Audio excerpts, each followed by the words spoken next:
కాంగ్రెస్ పార్టీలో కొంతమంది సీనియర్ నేతలు ఏపీలో జగన్ పై అనేక కుట్రలు పన్నిన విషయం తెలిసిందే. జగన్ పై అక్రమ కేసులు బనాయించి జైలులో కూడా పెట్టారు నేతలు. వైఎస్ ఫ్యామిలీ అంటే కిట్టని వారితో కాంగ్రెస్ తో లోపకారి ఒప్పందం చేసుకుని జగన్ నీరుకుని పెట్టాలనుకుంది. కానీ తర్వాత ఏపీ విభజనతో కాంగ్రెస్ పాతాళానికి చేరి ఇప్పుడు విత్తనాలు కూడా కనిపించనంత స్టేజ్ కి వెళ్ళింది ఏపీలో కాంగ్రెస్ పార్టీ. అయితే ఆ సమయంలో కాంగ్రెస్ రా టీమ్ గా అభివర్ణించే సిడబ్ల్యూసీ మెంబర్స్ జగన్ ఇరికించడానికి ముందుకు వచ్చారు. సోనియా ఆదేశాలతో జగన్ పై కేసులు పెట్టి ఇరికించారు. తాజాగా అలా ఇరికించిన వ్యక్తి రాజకీయాలకు శుభం కట్టు పడినట్టు అంటున్నారు కాంగ్రెస్ వైసీపీ సీనియర్ నేతలు. ఆయనే అహ్మద్ పటేల్. గుజరాత్ రాజ్యసభ సీట్ల గందరగోళం గత కొద్ది రోజులుగా జరుగుతూనే ఉంది. ఓ పక్క కాంగ్రెస్, మరో పక్క బీజేపీ ఇద్దరూ తమ అభ్యర్థులను రంగంలోకి దింపారు. అయితే బీజేపీ జాతీయ అధ్యక్షుడు అమిత్ షాతో పాటు స్మృతి ఇరానీ కూడా ఇక్కడ నామినేషన్ వేసిన సంగతి తెలిసిందే. కానీ తాజాగా మూడవ అభ్యర్థిని బల్వంత్ సిన్హా రాజ్పుత్ ను తెర మీదకు తీసుకొచ్చింది కమలం పార్టీ. దీంతో కాంగ్రెస్ పార్టీ సీనియర్ నాయకుడు సోనియా గాంధీ రాజకీయ కార్యదర్శి అహ్మద్ పటేల్ ఇరకాటంలో పడుతున్నారు. తాజాగా కాంగ్రెస్ ఎమ్మెల్యేలు కూడా ఒక్కొక్కరుగా బీజేపీలోకి వస్తున్నారు. దీంతో అహ్మద్ పటేల్ కు మెజారిటీ ఎమ్మెల్యేలు ఉండరు అని అంటున్నారు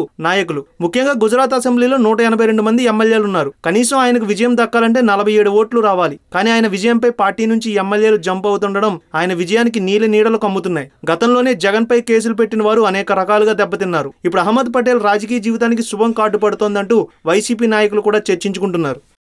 ఈ వీడియో మీకు నచ్చినట్లయితే లైక్ చేయండి, షేర్ చేయండి. మరిన్ని అప్డేట్స్ కోసం మా జనహితం టీవీని సబ్స్క్రైబ్ చేయడం మాత్రం మర్చిపోకండి.